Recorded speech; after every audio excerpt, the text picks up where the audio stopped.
Magandang araw po sa inyong lahat mga kababayan at welcome back dito po sa Pinas News Review. At eto nga mga kababayan, palpak si Claire. Ako po, Auntie Claire, wala sa hulog. Wag mong gawing tanga ang taong bayan. Karma na, PBBM, hinuhugot na pababa. Ayan mga kababayan, patungkol po riyan ang ating alamin at bibigyan ng reaksyon sa vlog na ito.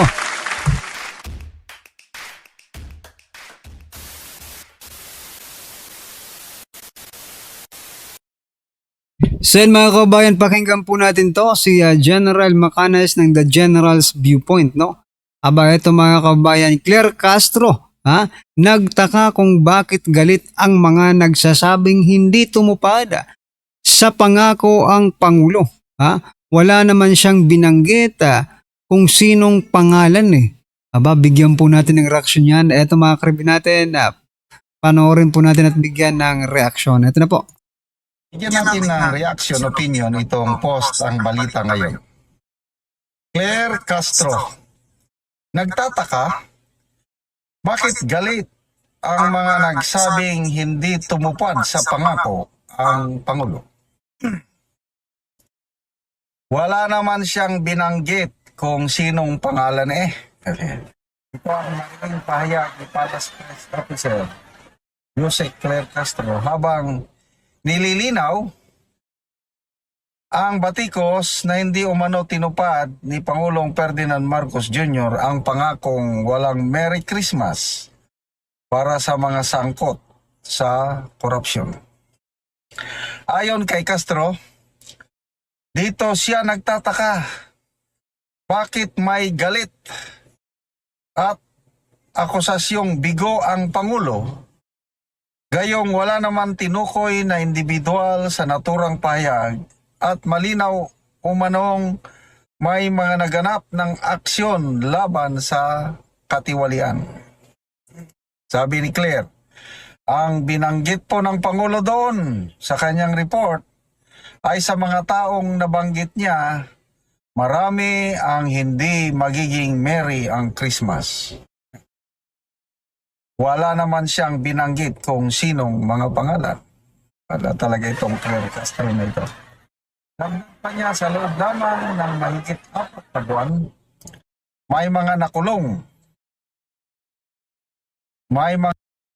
May mga nakulong, yung mga nagkikriticize mga kababayan sa administrasyong ito, sa korupsyon. Yan po ang mga nakulong mga kababayan, no? Mas marami pa po siguro ang nakulong na nagpapahayag lang ng kanilang sariling damdamin patungkol po sa korupsyon sa ating gobyerno, no? Kaysa po sa mga magnanakaw. Yun po ang kinagagalit ng taong bayan kung hindi ka manhid, kung hindi ka manhid, Claire Castro, yun ang kinagagalit ng taong bayan. Mga warrant of arrest na na-issue. Bigyan natin ng reaction, opinion itong post sa anumang administrasyon. Wow! Ipinagmalaki pa niya. Settlement Balik lang natin mga kababayan. na na-issue. At may mga nagtago. Mayroon din umanong nakipag-usap para settlement at nagsasauli ng malaking bahagi ng kanilang mga kickbacks bilang restitusyon. Sabi niya, tandaan natin sa loob ng 4 na buwan, may mga nakulong, may mga warrant of arrest na na-issue, may mga nagtago, mayroong nakipag-usap at nagsettle at ibinibigay restitution, sinasauli ang karamihan sa kanilang mga kickbacks na hindi naganap. Never nangyari sa anumang administrasyon. Wow. Ang tanong nga dito mga kababayan, yun po bang nagbalik ng kanilang nakulimbat, ng kanilang ninakaw sa ating kaban mga kababayan, ay nakulong din po ba sila? Kinasuhan din po ba sila? Baka yun po ang kondisyon, magsasauli kami pero wag nyo kaming ikulong, diba? Pag ganun po ang nangyari mga kababayan, useless, no? Marami pa rin po ang magnanakaw at magnanakaw sa kaban natin. Bakit? Pwede lang nilang isauli tapos pwede malaya na ulit sila. Di ba? Sige, magsasauli kami, pero palayain mo kami. Huwag mo kaming isasama dyan sa diskaya. Di ba? Diskaya lang naman ang nakulong. Hmm. Napaka diba? Napaka walang sense kung ganun lang ang gagawin ng gobyernong ito. Sana naman po yung mga nagsauli, no, ikulong din. Ha? Kahit na magsauli sila, ikulong din po mga kababayan kasi para hindi na po sila pamarisan. Di ba? Wow. Ipinagmalaki pa niya yung mga nagawa ng Marcos Jr. administration sa laban kontra korupsyon. Tapos, yung palusot niya, palpak. Wala daw binanggit na pangalan. Sasalita ang Pangulo. Sabi niya, I am certain. Sigurado ako, sabi niya. Maraming magkri-Christmas sa kulungan. Marami sila, hindi lang Pangulo ang nagsabi niyan eh. Si Ombudsman Boying Rimulya, si Secretary Vince Dizon, si DILG Secretary Correct, John correct. Rimulya, apat sila, group effort. Pinagmayabang, may magpapasko sa kulungan. Oh. Kaya, palusot, wala namang binanggit na pangalan. There's no need na banggitin ang pangalan. The fact na mismo bibig ng Pangulo, pinagmayabang niya na magkri-Christmas sila sa kulungan. Huwag nang magpalusot po na walang nabanggit na pangalan dahil kalukuhan lang yan. Para bang ang tingin nyo sa taong bayan, yung ganyang palusot, anti-clear, hindi kami nag-iisip. We were not born yesterday, anti-clear. Yung palusot mong yan, lalo ka lang pagtatawanan ng taong bayan.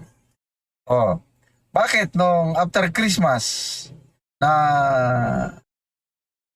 grabe ng batikos, mismo na ang iyong amo, si PCO Secretary Dave Gomez na ang nagsabi na, hindi, sa New Year, nag-adjust siya ng timeline eh.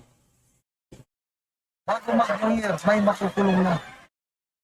PCO Secretary na magsalita. Kasi nararamdaman nila yung frustration, yung galit ng taong bayan na ang pangako ng Pangulo, kagaya ng dati, as usual, hindi niya tinutupad. Ang dami niya ng pangako sa kanyang administrasyon. Hindi mo na mabilang. Example lang ha, 20 bigas meron na. Pangako niya yan. Saka lang magkaroon ng 20 bigas na ibebenta kung magkaroon ng lindol o magkaroon ng mga sakuna. Yan. Ang style ng Pangulo. Ano pa? Wala nang magugutom na Pilipino sa aking termino. No. Tumataas ang bilang ng mga nagugutom na Pilipino sa survey ng SWS. Ano ba? Matatapos ang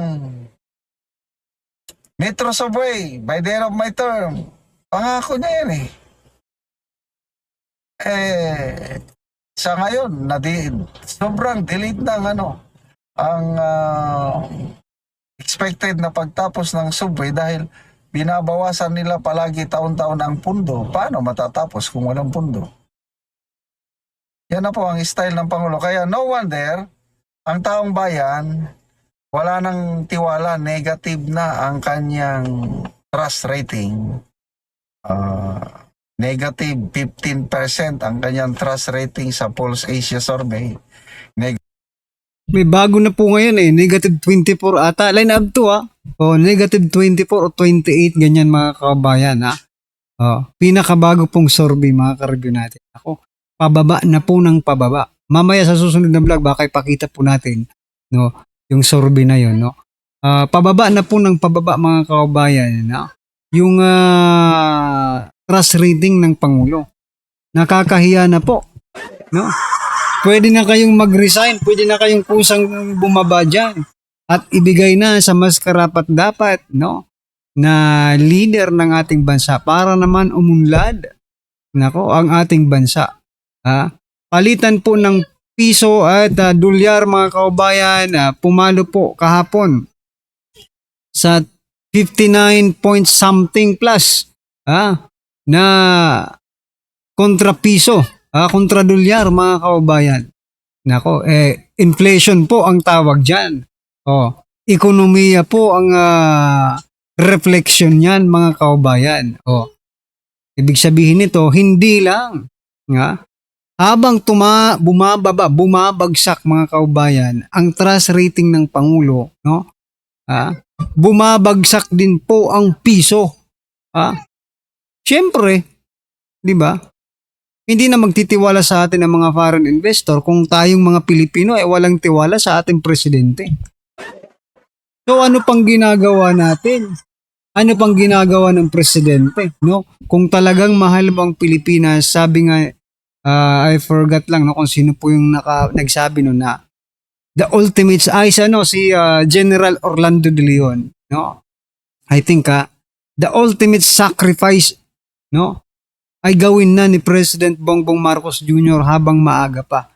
And I think the ultimate sacrifice, mga kaubayan, is to resign, para mas makinabang ang taong bayan. I mean, maging masaya naman, maging progressive ang Pilipinas, mga kaubayan, di ba? Negative 3% naman doon sa SWS. Sa Publicos Asia naman, ang kanyang whole cabinet. Negative 27 ang kanilang trust rating, performance rating. The worst sa lahat ng administrasyon, excuse me, ito na yung pinaka-worst na negative.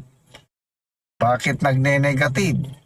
Kasi nga, ang taong bayan talagang sukdulan na ang pagkadismaya sa performance ng administrasyong ito.